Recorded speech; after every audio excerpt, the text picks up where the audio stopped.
There's another massive oil sands project, this one in Alberta. And even though it's smaller in scale than the massive GasLink project, I would put it to you, it's even more important given how battered the Alberta economy is. Now, the thing is, it hasn't yet been given the green light by Justin Trudeau.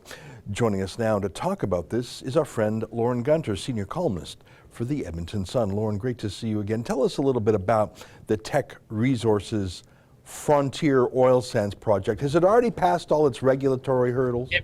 It's passed every hurdle except the federal Liberal cabinet. So back in the summertime, both federal regulators and Alberta provincial regulators signed off on it.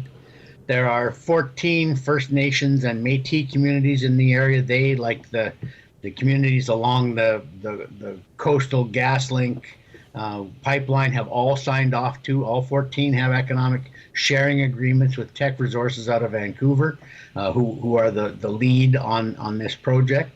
And Teck has even arranged so that as part of the mine is exhausted, it will reclaim that area so that the native buffalo populations in this area have enough area to graze on. They have tons of space to graze on. So every T has been crossed, every I has been dotted, except signing off by the federal cabinet. And the federal cabinet has sent out not even really mixed signals, but signals that make me worry.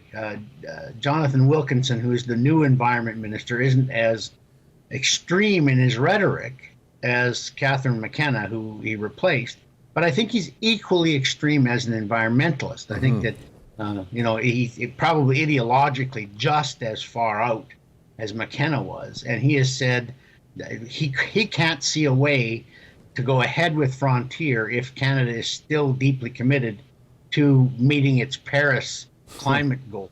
Wow. So that's very worrisome. Yeah. Well, you've written a column about this just recently. I have it in my hand here. It's called Teck Mine's Fate, a test of Liberal support for the West. Now, I said this was smaller than that coastal GasLink, but it's not much smaller. Let me just read a little bit from your article. Frontier is 3 times the size of Trans Mountain in terms of cost, $21 billion versus $7 billion, and it would employ as many as 5 times more workers following construction as TMX. So I didn't realize, 21 billion, a billion here, a billion there. That's huge. And there's no pipeline. It's what they call a shovel and truck. It's a shovel and truck mine, which means that they have to dig out the land and put it in the back of big trucks to take the bitumen to be processed. Mm-hmm. So there'll be 2,500 people employed there permanently, probably about 4,000 employed in Alberta during construction, another 800 to 1,000 in the rest of the country, and then about 2,500 permanently employed at the mine for 40 years. So, a couple of working lifetimes for a lot of people.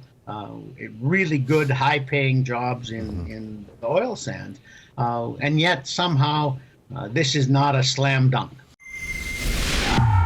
That's an excerpt from the Ezra Levant Show, which is a show I do every day.